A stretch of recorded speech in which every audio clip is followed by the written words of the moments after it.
Simply using trial and error will only confuse your child, leaving you to clean up plenty of yucky messes from your floor, furniture, and especially your child's clothing.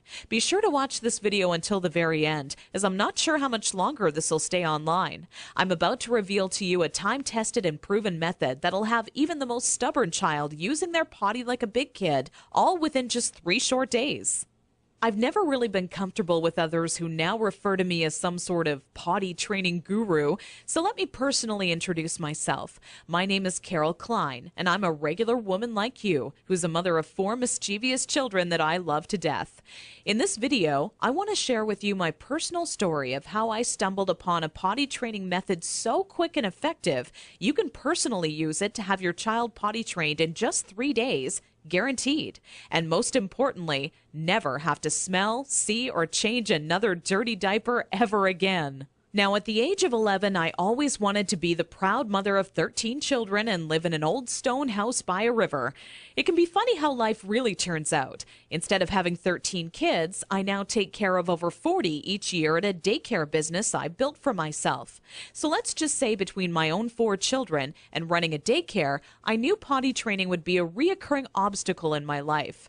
Believe me, I know exactly what it's like to be in your shoes. As my firstborn Emily turned 1 year old, thinking ahead about potty training seemed like it would be an exciting time. In my mind's eye, training my child to use the potty is the first time I truly helped them on their way to becoming an individual. To me, it would be a rewarding experience for the both of us. As the time grew nearer and my little 26-month-old Emily started to show interest in that big white watery bowl, a wave of nervousness washed over me as the reality set in.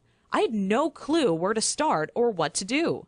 I was nervous that I wouldn't do a good job because, after all, it's not exactly something you can remember going through yourself as a child. Being unable to relate to what my child would be going through made things that much more nerve-wracking. That's when I had to take a step back and say to myself, know that it's not your fault.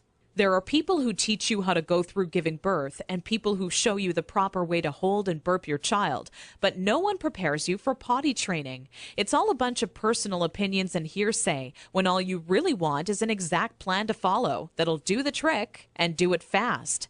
So when I first sought out information on potty training, I turned to the internet, just as you probably are doing right now. I was bombarded with a million things I should buy to help make potty training easier. From reward chart stickers to special potties that played music when you peed, I was reluctant to spend money on something only to later find out it was just a gimmick. I guess you could say I didn't want my money to be the only thing flushed down the toilet. Like you probably already have, I started to notice pull-up diapers becoming more and more popular with parents, and that's when I started to see a common trend between children in my daycare. The boys and girls who were potty trained the fastest were the ones whose parents never trained them with pull-up diapers. After months of seeing this occur time and time again, I was convinced pull-up diapers simply don't work. If there's one thing I refused to do when potty training my daughter Emily, it was putting her in pull-up diapers. But I had to ask myself why so many parents are getting aboard the pull-ups bandwagon. Now, understand that the diaper business is a multi-billion-dollar industry. They know when your child is a baby, every dirty diaper will have to be replaced, and that's another dollar in their pockets. But once your child gets a little older, these companies risk losing your business. So how do they squeeze every last cent out of you before you no longer need their product? By creating a diaper you need to buy after diapers, or commonly known as pull-ups.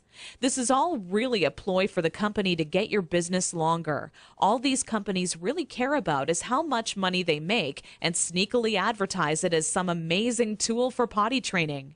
Without turning this into a boring rant, these diapers will more than triple the amount of time it takes to successfully teach your child how to use the potty. Now, with that said, let me give you a word of warning. Not having your child potty trained quickly is completely frustrating, and the story I'm about to share with you will reveal just how messy it can be. Anyone who knows me would call me a shopaholic with no hesitation. On weekends, my big adventure of the day would be running out to the mall and window shopping or trying on different outfits. I very seldom bought anything, as most of our family's income went towards food and bills, but it's always nice to look. There I was in Saks Fifth Avenue with my little Emily, who was now just 26 months old and in her first week of potty training, when a pair of $348 black silk Prada dress pants leapt off the rack and led me to a change room. Now, I would never spend that on a pair of pants myself, but just had to see how they would look on me. They were a perfect fit, and as I turned my body from left to right, my eyes would stay glued to the mirror, admiring myself in the pants from all sides. You see, what made trying to potty train Emily on my own without a plan so frustrating was that I had no idea how to make her tell me when she needed to go potty. While my eyes were fixed on the mirror, Emily quietly had an accident all over the changing room floor without me even noticing. I unbuttoned the pair of Prada pants and immediately wished life had an undo button as I watched them fall down in the puddle of pee surrounding the change room floor. Needless to say, not knowing exactly how to potty train my child ended up costing me not just $348 on a new pair of pee-soaked pants, but total and utter embarrassment. I will admit, at that point, all I wanted to do was cry. Instead, I used my pain to light a fire within me and decided to find out exactly how to quickly potty train any child so Emily would never have an accident in public again. With my newly found motivation and stumbling upon my discovery between parents who used pull-ups compared to those who didn't, I knew that my daycare created the perfect setting to experiment with what actually works when potty training and what doesn't. What clicked in my mind one day is that for years, potty training had been one big puzzle. You know how the picture will look in the end, a potty-trained child, but have such a hard time solving the puzzle because you're not sure what pieces are needed or how they fit together. For the next 3 months with Emily, I tried every possible tip, trick, and method out there. During this time, I faced countless accidents, and it easily became the most challenging, frustrating, and embarrassing time in my career as a mother. It wasn't until Emily reached 29 months old she became fully potty trained. By that time, I'd filled up an entire old leather notebook, jam-packed with all the notes I had taken during my first attempt ever at potty training. In addition to my own findings, I was receiving input and feedback from nearly all the parents whose children attended my daycare. On paper, it started to become clear to me what methods were effective and worked time and time again for families. 2 years and one more child later, all of my